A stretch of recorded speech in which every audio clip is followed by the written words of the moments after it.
పరమగీతాలు 5వ అధ్యాయం 9వ వచనం చదువుతున్నాను, వినండి. స్త్రీలలో అధిక సుందరమగుదానా, వేరు ప్రియుని కన్నా నీ ప్రియుని విశేషమేమి? నీవు మా చేత ప్రమాణము చేయించుకొనుటకు వేరు ప్రియుని కన్నా నీ ప్రియుని విశేషమేమి?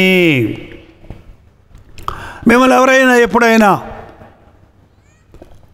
ఎందుకంటే మీరు యేసుప్రభువుని నమ్ముకున్నారు, ఆయనలో ప్రత్యేకత ఏంటి అని ఎవరన్నా అడిగారన్న వాళ్ళు చేయి చూపించండి.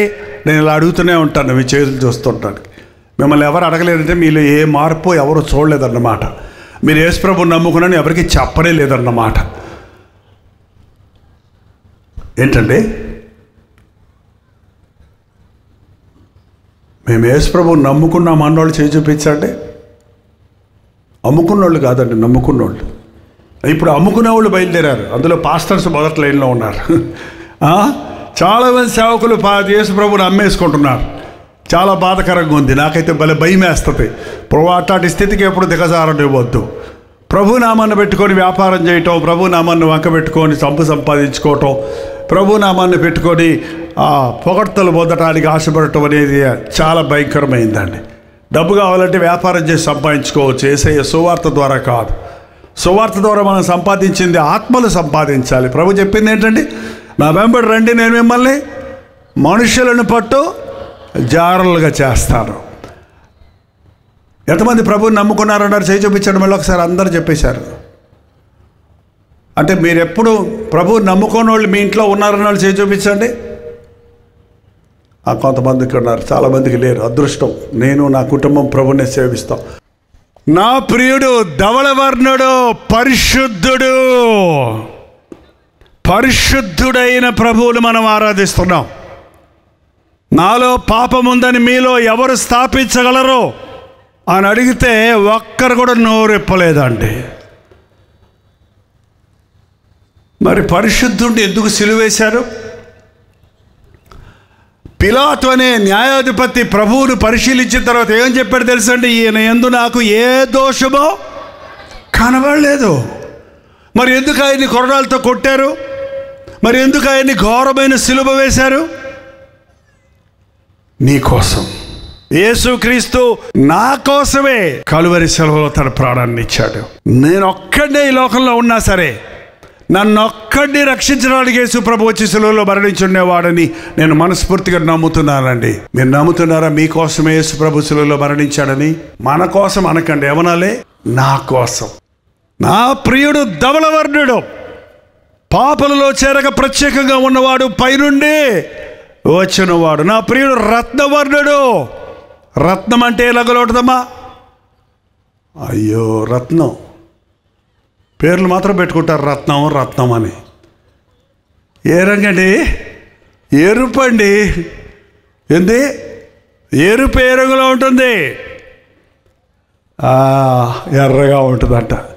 మీ రక్తం కొంచెం పొడిచి చూసుకోండి, ఎర్రగా ఉందో నల్లగా ఉందో. ఎరుపు ఎర్రగా ఉందంటే రక్తానికి గుర్తు. రక్తం ప్రేమకు గుర్తు. యేసు ప్రభు రక్తం చిందించిన వాడు, ప్రాణమిచ్చినంతగా మనల్ని ప్రేమించిన వాడు, తన రక్తమిచ్చి మనల్ని కొన్నవాడు, పితృ పారంపర్యమైన వ్యర్థ ప్రవర్తన నుంచి మనల్ని విడిపించినట్లుగా నిర్దోషము నిష్కలంకమైన గొర్రెపిల్ల రక్తం వల్ల మనం విమోచించబడ్డాం. నా దేవుడు పరిశుద్ధుడు, నా ప్రభువు ప్రేమ కలిగిన వాడు. 10,000 మంది పురుషులలో, స్త్రీలలో కాదు, పురుషులలో నేను ఆయన్ని గుర్తించగలను. నిజంగానే యేసు ప్రభు అంత ఆకర్షణీయుడిగా ఉన్నాడు ఆ మనుషులకి. అందరూ ఆయనలో ఉన్నటువంటి ఈ పరిశుద్ధతను, ప్రేమను, ప్రత్యేకతను, ఆయన సౌందర్యాన్ని, ఆయన మహోన్నత తత్వాన్ని, ఆయన గొప్పతనాన్ని గుర్తిస్తే ఈ పాటికి లోకమంతా యేసు ప్రభువుని నమ్ముకొని ఉండాలి కదా. ఒక్కసారి యెషయా గ్రంథం 53వ అధ్యాయం చూడండి. ఉందండి యెషయా గ్రంథం మీ పుస్తకంలో, మీ బైబిల్లో? మేము తెలియజేసిన సమాచారం ఎవడు నమ్మెను? యెహోవా బాహువు ఎవనికి బయలుపరచబడను? లేత మొక్క వలెను, ఎండిన భూమిలో మలిచిన మొక్క వలెను ఆయన ఎదుట పెరిగెను. అతనికి స్వరూపమైనను సొగసైనను లేదు. మనం అతన్ని చూచి అపేక్షించినట్లుగా అతని యందు స్వరూపము లేదు. అతడు తృణీకరించబడిన వాడును, ఆయను మనుషుల చేత విసర్జించబడిన వాడును, వ్యసనాక్రాంతుడుగాను, వ్యాధిని అనుభవించేవాడిగాను, మనుషులు చూడనల్లడి వాడిగాను ఉండెనో. అతడు తృణీకరించబడిన వాడు కనుక మనం అతనిని ఎన్నిక చేయలేకపోతిమి. ధవలవర్ణుడు, రత్నవర్ణుడు 10,000 మందిలో గుర్తించగలిగిన ప్రభువు లోకంలో ఉన్న వాళ్ళకి ఎలా కనపడుతున్నాడండి? ఎన్నిక లేనివాడు. యేసుప్రభు అనగానే కొంతమందికి కొన్ని ఫొటోస్ గుర్తొస్తాయి. యేసుప్రభు సెలువులో దిగంబరుడిగా వేలాడుతున్నట్టు, చేతిలో గాయాలు, డొక్కలో బల్లెము, నెత్తి మీద ముళ్ళ కిరీటము, నిస్సహాయకుడిగా ఉన్నాయని చూస్తే ఏముంది ఆకర్షణ? ఒక కిరీటమా, ఒక గదమా, ఒక ఆభరణాల, ముత్యాల దండల, బంగారపు దండల, ఏముంది యేసుప్రభులో? లేదంటే అక్కడక్కడ మోకరించి ఇలా ప్రార్థన చేసుకుంటున్న ఒక బొమ్మ, లేదంటే అక్కడక్కడ ఇలా గుండు చూపిస్తున్న బొమ్మ. ఈ పిక్చర్లు పెట్టుకొని దండం పెట్టుకుంటున్నారా మీరు? అది యేసుప్రభు కాదు. యేసుప్రభుని ఎవరు చూడా లేదు. యేసుప్రభు ఫోటో లేదు. అప్పుడు కెమెరాలు లేవు. ఉండుంటే ఈ పాటికి భలే ఉండుండేది. ఆ రోజున ఎవ్వరు పిక్చర్ తీయలేదు ఆయన్ని. అదేదో ఆర్టిస్టులు కొంచెం ఆయన గురించి విని ఊహించి వేసిన చిత్రాలే కానీ ఆయన స్వరూపం ఎలాగుంటుందో ఎవడూ వివరించలేడు. ఈ మధ్య యేసుప్రభుడి గురించి సినిమాలు తీస్తున్నారు అందరూ. ఆ సినిమా యాక్టర్నే యేసుప్రభులా చూపించుకుంటున్నారు. ఆ సినిమా యాక్టర్లాగా ఉంటాడు అనుకుంటారు యేసుప్రభు? అబ్బే, వాళ్ళు ఎంత యాక్ట్ చేసినా, ఎన్ని దెబ్బలు కొట్టినా, అన్ని మేకప్లు చేసుకున్న యేసుప్రభులో ఉన్న వర్చస్సు, ఆ ప్రత్యేకత ఎవడు చూపించలేడండి. ఆయన ప్రత్యేకంగా ఉన్నవాడు. మనుషులకి ఎందుకు చులకనైపోయింది? ఎగతాళి చేస్తున్నారు ఇవాళ కొంతమంది. ఏముంది యేసుప్రభులో? చూడనల్లని వారిగా ఎంచుకుంటున్నారు, వ్యసనాకాంతుడిగా ఎంచుతున్నారు, ఆయన బలహీనుడు అనుకుంటున్నారు. నిజంగా దేవుడైతే సెలువు మీద నుంచి దిగొచ్చి ఆయన సెలువు వేసే వాళ్ళందరినీ కొట్టేయచ్చు కదా, ఒక మంత్రం వేసేయచ్చు కదా. వేసేయాలంటే వేసేయచ్చండి. యేసుప్రభు సెలువులో ఉన్నప్పుడు దేవదూతలు పరలోకంలో ఉత్కృష్టం వచ్చేసిందంట. వాటికి 72,000 దూతలు. ఎన్ని ఒక్క దూత తలంచుకుంటే ఒక్క రాత్రిలో కొన్ని లక్షల మందిని చంపేస్తుంది. అంత పెద్ద మన దూత అంటే చిన్న చిన్న బొమ్మలు కాదు. ఆ దూతలు ఆకాశం అంత ఎత్తుంటాయి. ఆ దూతలు ఖడ్గం ఎత్తాయంటే మొత్తం నాశనమే. దేవుడు అంటే అవి సేవకులు. దూతలు మనకంటే గొప్పవి కావు. మనల్ని కాపాడత కోసం దేవుడు సృష్టించాడు. దేవుడు మనల్ని తన ఆకారంలో, తన స్వరూపంలో చేసుకున్నాడు. మనకు సహాయం చేయడానికి దేవదూతలు సృష్టించాడు. అంతేకాని దేవదూతలకి శరీరాలు లేవు. కాబట్టి దేవదూతలు దేవుడి సారూప్యంలో లేవు. దేవుని పనివారిగా, వార్తాహరులుగా, దేవుని సైన్యంగా ఉండడానికి కోరుకున్నారు అంతే. సులువులో కనుక ప్రభువు నేను భరించలేను, తండ్రి పంపించు అని అనుంటే చాలు. 72,000 దూతలు రెడీగా ఉన్నాయంట రావడానికి. నో, వద్దు. మీరు వస్తే జైపాల్ నరకానికి పోతాడు. ఏంటండి మీరు కూడా చెప్పుకోండి. ప్రభు సిలువలోంచి పైకి వెళ్ళిపోయి ఉంటే మనం ఎక్కడికి పోతాం? మన పాపాలకి ఇంక క్షమాపణ లేదు. ఎట్ల గొడ్ల బలాలు పాపికి పాప క్షమాపణ కలుగజేయవు. దాన ధర్మాలు పాపాన్ని తీసివేయలేవు. మంచి కార్యాలు చేస్తే చెడ్డ కార్యాలకు పరిహారం కాదు. మానవుణ్ణి రక్షించగలిగిన వాడు మరొకడు లేడు. కాబట్టే మానవుడిగా వచ్చి అపవాదిని జయించి మన కొరకు విమోచన చేయుట కొరకు మన నింద, మన అవమానం, మన సిగ్గు, పాపానికి రావాల్సిన ప్రతిఫలం పొందాడు. కొంతమంది చేసే పాపాలకి తొనలు తట్టున్నారు, గుద్దులు తట్టున్నారు, దాన్ని ముఖం మీద ఉమ్మేయించుకుంటున్నారు, ఠీపే అని ఉమ్మేయించుకుంటున్నారు. ఏంటండి అవన్నీ ఎవరు భరించారో తెలుసా? యేసు ప్రభు గుద్దారు, నెత్తి మీద గొడ్డేసి. మౌనంగా ఉన్నాడు ఆయన. కొట్టాడు కొరడా తీసుకొని, తోలు కొరడాలకి గాజు మొక్కలు, ఇనప మొక్కలు కట్టి ఉంటాయి. 6-7 పాయలున్న తోలు కొరడా తీసుకొని ఈ మీద కొడుతుంటే రక్తం అలాగ ముక్కలు ముక్కలుగా ఊడొచ్చేసిందండి. మాంసం నాగలితో దున్నినట్లు వారు నా వీపును దున్నిరి అన్న మాట నెరవేరింది. నీకు రావాల్సిన దెబ్బలు, నాకు రావాల్సిన దెబ్బలు, మనం పొందవలసిన నింద, మనకు రావాల్సిన అవమానం. ఆ రోజుల్లో ఒక స్త్రీ కనుక వ్యభిచారంలో పట్టబడితే ఆ స్త్రీని ఊరు వెలుపకు తీసుకొని వెళ్ళి ఉమ్మి ఊసి రాళ్ళు తీసుకొట్టి చంపేయాలి. వ్యభిచారులకు రావాల్సిన పాపాన్ని ప్రభు భరించడం కొరకే ఊరి వెలుపల దాకా తీసుకుని వెళ్ళబడి రాళ్లతో కొట్టబడి సిలువ వేయబడి మన అవమానాన్ని, నిందను భరించి మనకు పరిష్కారం చేస్తున్నాడు, ప్రాయశ్చిత్తం చేస్తున్నారు. ఇలాంటి దేవుడు మీరు ఎక్కడైనా ఉంటారా చెప్పండి? ఇలాంటి వాడు మరి ఎవరైనా ఉన్నాడా చెప్పండి?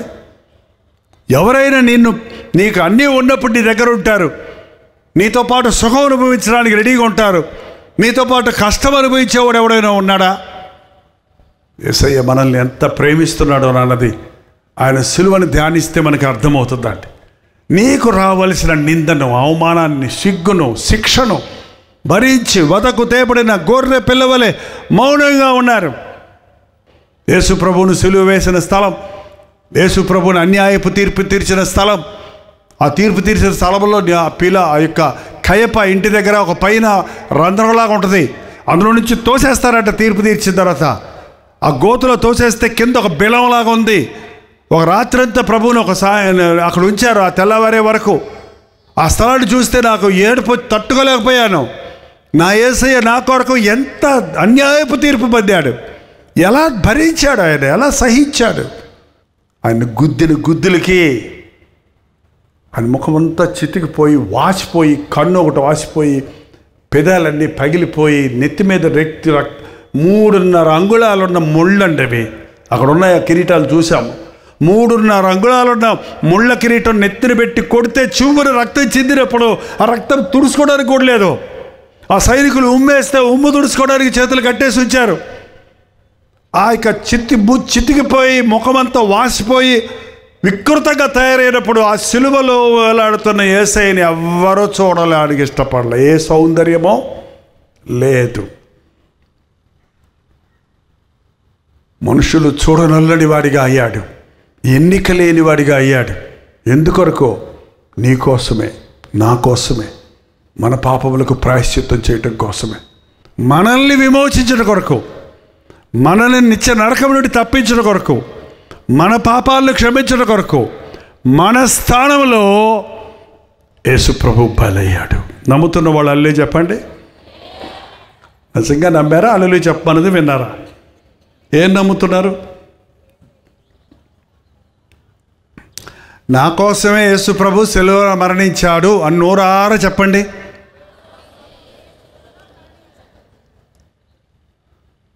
ఎవరైనా ఎందుకు యేసు ప్రభు నమ్ముకున్నారు, మీకు ఏమన్నా పాలపిండి ఇచ్చారా, గోధుమలు ఇచ్చారా, మీకు ఏమన్నా డబ్బులు ఇచ్చారా అని అడిగితే ఏం చెప్తారు? వాటికెందుకయ్యా, మేమెందుకయ్యా నమ్ముకుంటాం?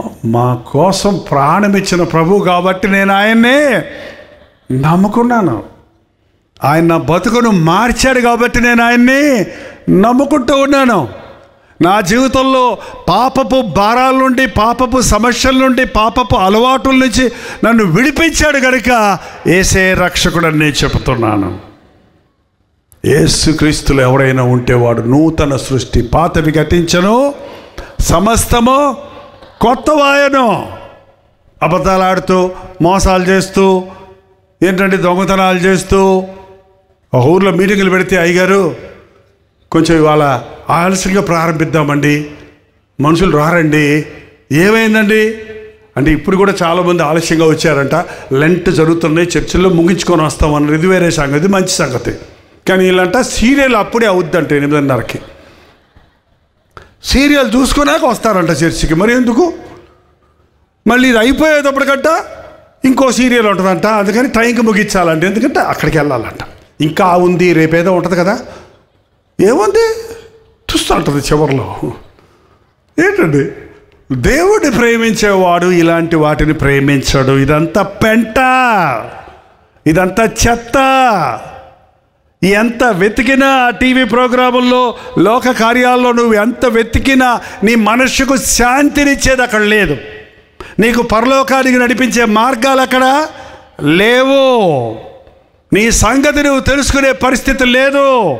చెడుగు నేర్చుకుంటున్నారు, పనికిమాలిన వాటిని నేర్చుకుంటున్నాడు మానవుడు. దేవుడు సువార్త కొరకు ఈరోజు శాటిలైట్ ఇచ్చాడు మనకి. ప్రతి ఒక్కడికి సువార్త అందాలంటే ఇంటింట సువార్తను చేసేవారు ఆ రోజుల్లో. విన్నారో వినలేదో, మారారో మారలేదో, మీరు సర్వలోకముడికి వెళ్ళి సర్వ సృష్టికి సువార్తను ప్రకటించండి. నీ కొరకు నీ స్థానంలో యేసు ప్రభు మరణించాడు కనుక నీవు నమ్మితే రక్షించబడతావు. నీ పాపాలు ఒప్పుకుంటే క్షమించబడతాయి. అంతే సువార్త, ఇంకేరేం లేదు. ఇంకా చెప్పకుండా దేవుడు శిక్షిస్తే దేవుడు న్యాయమైన వాడు కాదు.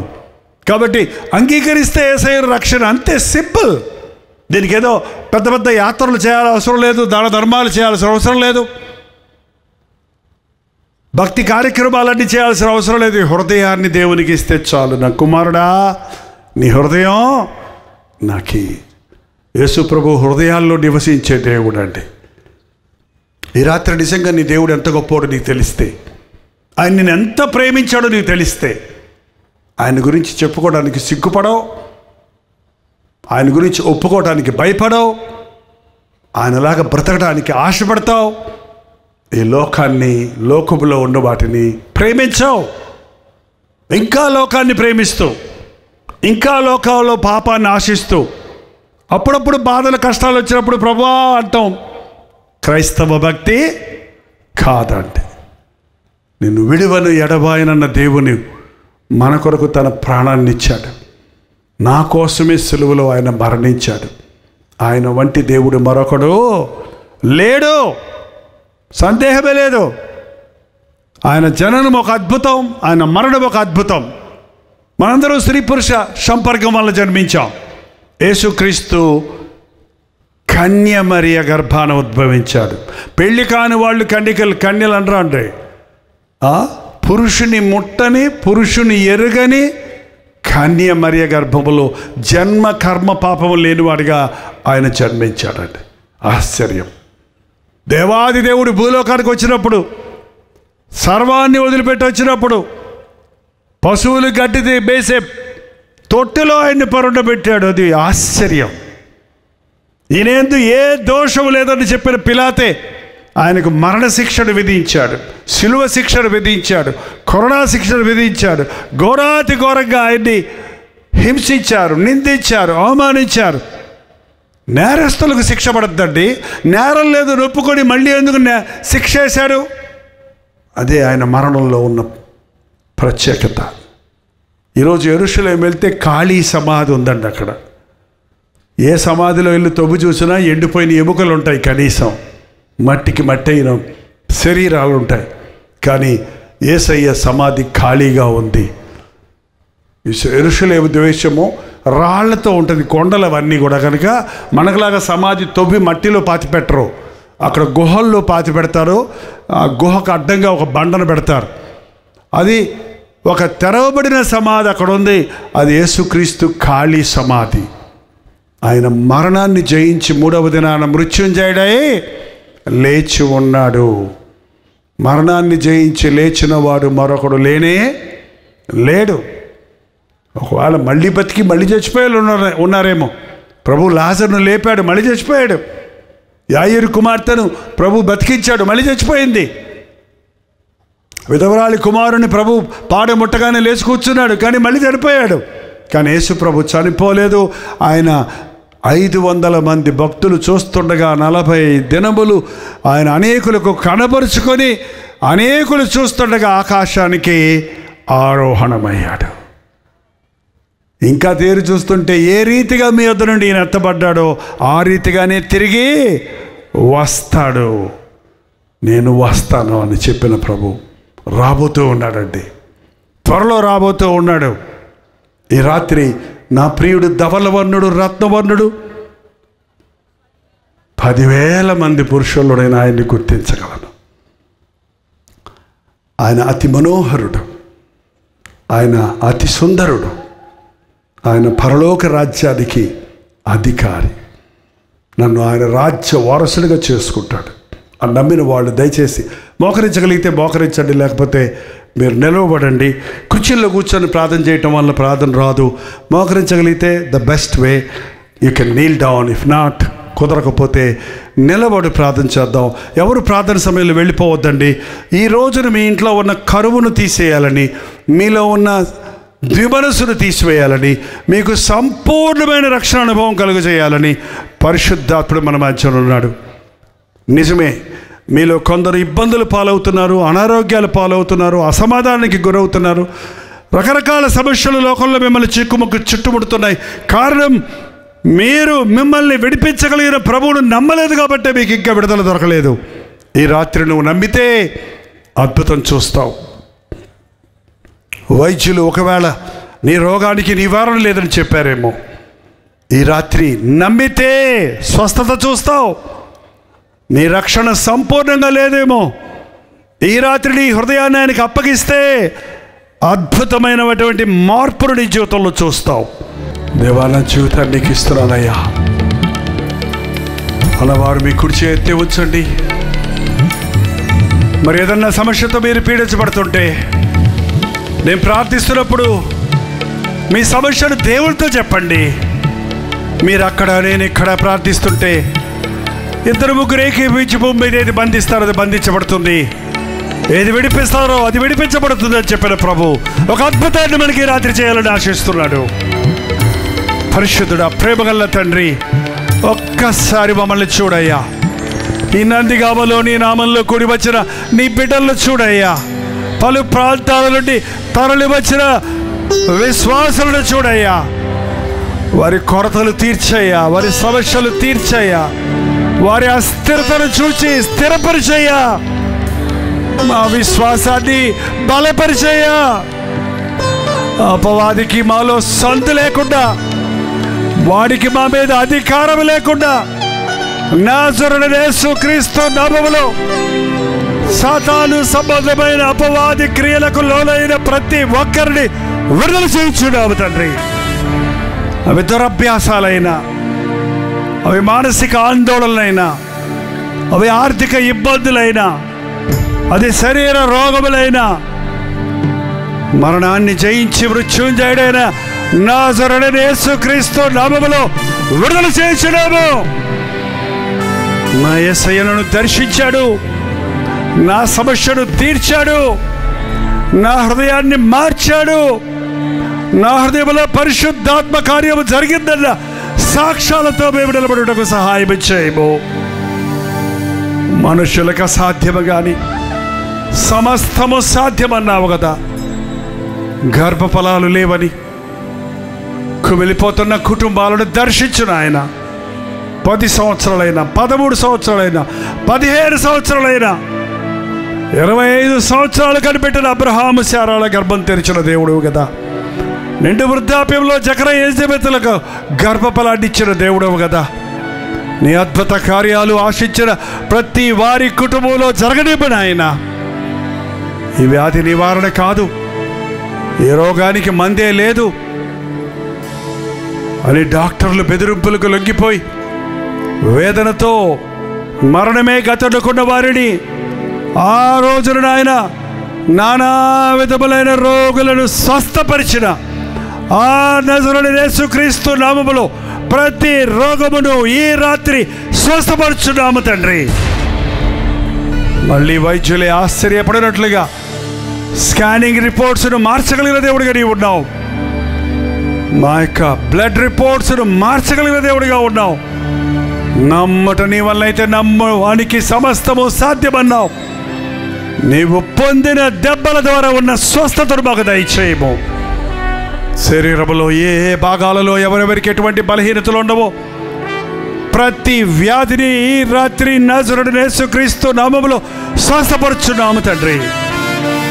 అది బీపీ, షుగర్ వంటివైనా, థైరాయిడ్స్ అయినా, అది గర్భములో ఉన్న ఫైబ్రాయిడ్స్ అయినా, అది కిడ్నీ ప్రాబ్లం అయినా, లివర్ ప్రాబ్లం అయినా, లంగ్ ప్రాబ్లం అయినా, నరాల బలహీనత అయినా, ఎముకల బలహీనత అయినా, అన్నిటి కొరకు, మా వ్యాధులన్నిటి కొరకు నీవు నీ రక్తాన్ని చిందించున్నావు కనుక నాయన ప్రతి రోగమును స్వస్థపరచడానికి నీవు మాకు అధికారం ఇచ్చావు కదా.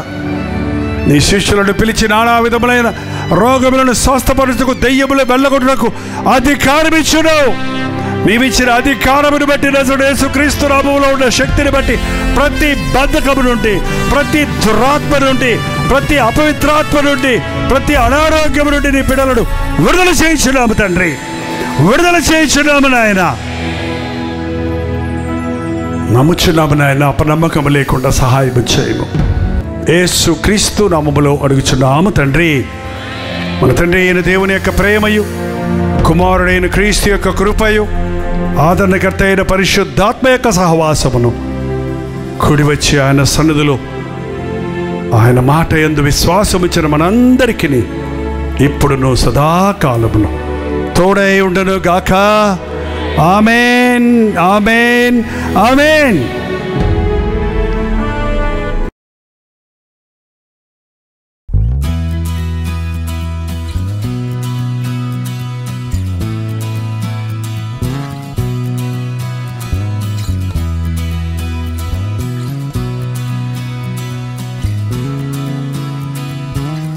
హల్లెలూయా. ముంబై పరిసర ప్రాంతాల్లో ఉన్న వారికి శుభవార్త. ప్రభు చిత్తమైతే మే 1వ తారీఖు ఒక ప్రత్యేకమైన గెట్ టుగెదర్ మీటింగ్ను మీ కొరకు ఏర్పాటు చేస్తున్నాం.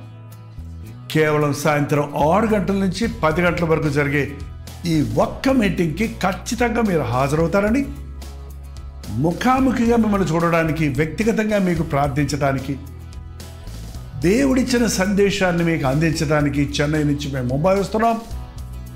రండి, ఈ గెట్ టుగెదర్ మీటింగ్లో పాల్గొని దైవాశీస్సులు పొందండి.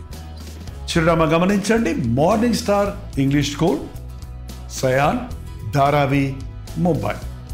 ఇంకా విషయమై మీకు వివరాలు కావాలంటే 8939393939 నెంబర్ మీరు కాల్ చేయండి, లేక వాట్సాప్ మెసేజ్ పెట్టండి. లింక్ మీకు పంపిస్తాం.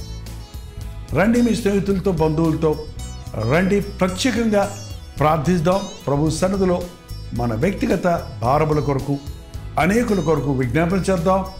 దేవుని వాక్యాన్ని ధ్యానిద్దాం. పాల్గొనండి, దైవాశీర్వాదాలు పొందండి. తప్పకొస్తారు కదా.